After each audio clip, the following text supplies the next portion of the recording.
नमस्कार, आपका स्वागत है फटाफट खबरों में। मैं हूं आपके साथ रुचिका जसवाल। आज हम लेकर आए हैं उत्तराखंड के हर छोटे बड़े शहर की सबसे तेज और ताजा खबरें। तो चैनल को सब्सक्राइब कीजिए और वीडियो कहां से देख रहे हैं कमेंट बॉक्स में जरूर बताएं।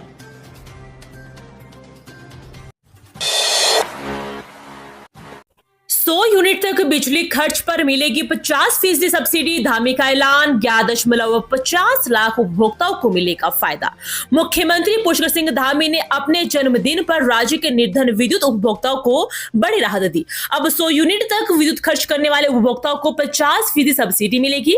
उच्च हिमालय क्षेत्रों में यह मानक 200 यूनिट तक रहेगा। 1 किलोवाट तक विद्युत भार वाले उपभोक्ता इस सुविधा के पात्र होंगे।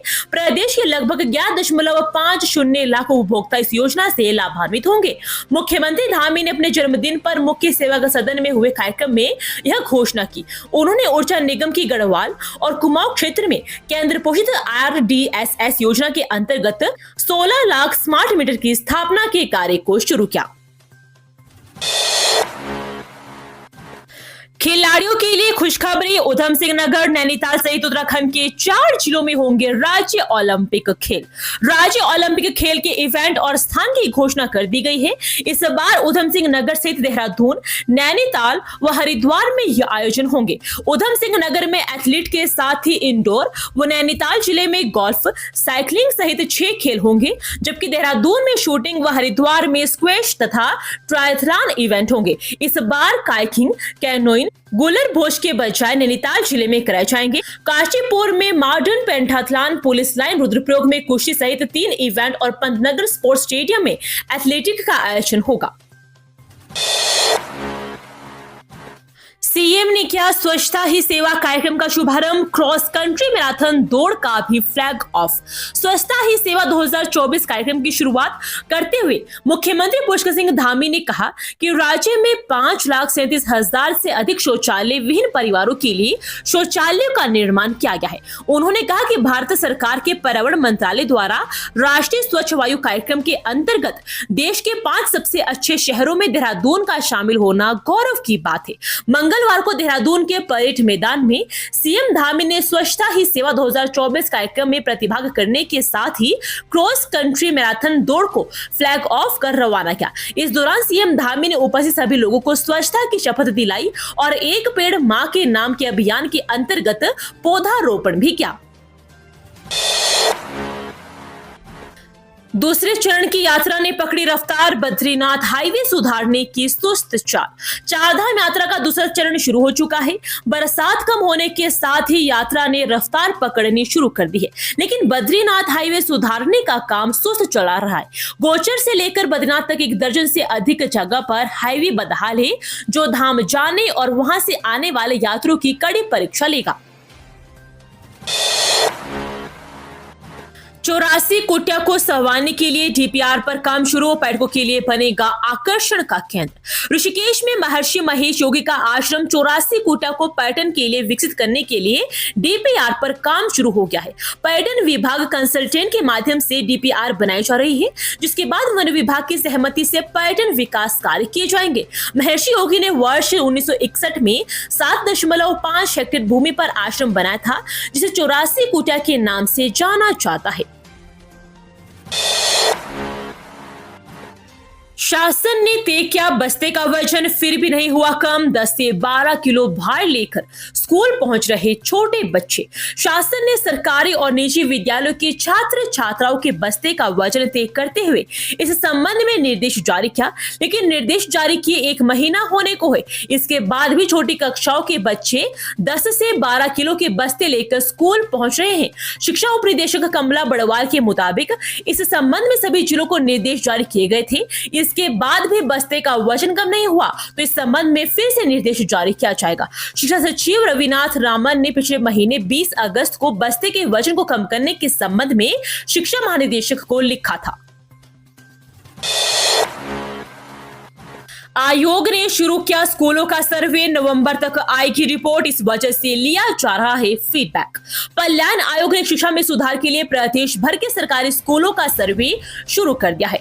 आयोग नवंबर तक सर्वे रिपोर्ट प्रदेश सरकार को सौंप सकती है। आयोग की ओर से अभिभावकों, शिक्षकों और स्कूली बच्चों से शिक्षा को लेकर फीडबैक लिया जा रहा है। प्रदेश भर में 16,000 से अधिक सरकारी प्राथमिक, जूनियर और माध्यमिक स्कूल संचालित हैं। प्रदेश सरकार ने पहली बार कल्याण आयोग को स्कूलों का सर्वे कराने की जिम्मेदारी सौंपी है, जिसमें आयोग की ओर से स्कूलों में अध्यापकों की तैनाती, छात्र छात्राओं की संख्या, आधारभूत ढांचा व बुनियादी सुविधाओं पर सर्वे रिपोर्ट तैयार की जाएगी। अब राष्ट्रीय स्तर पर तेज होगी पुरानी पेंशन बहाली की लड़ाई, प्रभारी और सह प्रभारी किए गए नियुक्त। पुरानी पेंशन बहाली की लड़ाई अब राष्ट्रीय स्तर पर और तेज की जाएगी। राष्ट्रीय पुरानी पेंशन बहाली संयुक्त मोर्चा की राष्ट्रीय कार्यकारिणी की दिल्ली में आयोजित बैठक में यह निर्णय लिया गया। बैठक की अध्यक्षता बीपी सिंह रावत ने। उत्तराखंड के पिथौरागढ़ में बारिश ने मचाई तबाही, 11 मकान हुए ध्वस्त, 186 क्षतिग्रस्त। बीते दिनों की अतिवृष्टि से जिले में कुल 11 मकान ध्वस्त हुए हैं और 186 मकान क्षतिग्रस्त हुए हैं। यह जानकारी जिलाधिकारी द्वारा केंद्रीय भूतल सड़क परिवहन राज्य मंत्री अजय टम्टा को आपदा की समीक्षा बैठक के दौरान दी गई। जिला सभागार में आज समीक्षा बैठक में केंद्रीय राज्य मंत्री अजय टम्टा ने बीते दिनों की अतिवृष्टि से हुए नुकसान और प्रशासन पर स्तर पर चलाए जा रहे राहत कार्यों की समीक्षा की। उन्होंने सड़क से जुड़े विभागों को प्राथमिकता के साथ बंद सड़कों को शीघ्र खोलने और विभागों के बीच आपसी समन्वय बनाने को कहा। नौकरी दिलाने के नाम पर थाईलैंड में बेचे उत्तराखंड के 7 युवा, इस तरह हुआ खुलासा।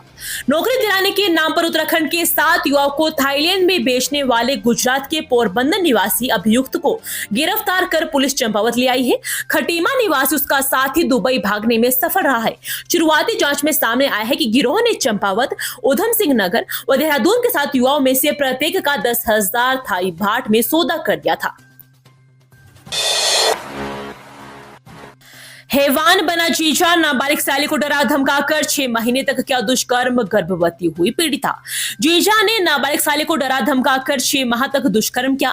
नाबालिग की तबीयत बिगड़ी तो परिजन उसे डॉक्टर के पास ले गए। डॉक्टर ने परिजनों को नाबालिग के 6 माह की गर्भवती होने की जानकारी दी तो उनके पैरों तले जमीन खिसक गई। परिजनों की शिकायत पर पुलिस ने आरोपी के खिलाफ पोक्सो और दुष्कर्म का केस दर्ज कर लिया है। युवती ने आईटीआई को जाने वाले पुत्र से पिंडर नदी में लगाई छलांग, तलाश में छूटी एसडीआरएफ। उत्तराखंड के कर्णप्रयाग में मंगलवार को एक युवक ने पुल से पिंडर नदी में छलांग लगा दी। युवती के नदी में कूदने ही वहां से लोगों में हड़कंप मच गया। सूचना पर पहुंची एसडीआरएफ की टीम ने युवक की तलाश शुरू कर दी है, लेकिन अब तक उसका कोई सुराग नहीं लग सका है। जानकारी के अनुसार दोपहर में लोगों ने देखा कि एक युवती सुभाष नगर से आईटीआई को जाने वाले पुल पर खड़ी है। इस दौरान उसने अचानक से छलांग लगा दी। प्रत्यक्षदर्शियों के अनुसार करीब 100 मीटर बहते हुए देखा। उन्होंने तुरंत इसकी जानकारी एसडीआरएफ, डीडीआरएफ और पुलिस की टीम को दी। टीम मौके पर पहुंचे सर्च अभियान शुरू किया। 4 धाम के पुनर्निर्माण के कामों को उलझाने की कांग्रेस की मंशा, सनातन विरोधी। प्रदेश कांग्रेस अध्यक्ष के बयान पर बीजेपी का पलटवार। भाजपा के प्रदेश मीडिया प्रभारी मनवीर सिंह चौहान ने केदारनाथ धाम के पुनर्निर्माण कार्यों को लेकर दिए गए प्रदेश कांग्रेस अध्यक्ष करण माहरा के बयान पर पलटवार किया है। उन्होंने आरोप लगाते हुए कहा कि 4 धाम के पुनर्निर्माण कार्य को अदालती फेर में उलझाने की कांग्रेस की मंशा सनातन विरोधी है, उसे इसका उचित जवाब दिया जाएगा। चौहान ने कहा कि केदारनाथ धाम को अधिक भव्यता व दिव्यता देने वाले पुनर्निर्माण कार्य को लेकर प्रदेश कांग्रेस अध्यक्ष माहरा की आपत्ति दुखद है। साथ ही एक आरोप जड़ा कि एक असफल यात्रा के बाद माहरा अपनी भड़ास केदारनाथ में चल रहे पुनर्निर्माण कार्यों पर निकाल रहे हैं। ये थी आज की फटाफट खबरें। हम मिलेंगे अगले बुलेटिन में, तब तक के लिए धन्यवाद। जय हिंद।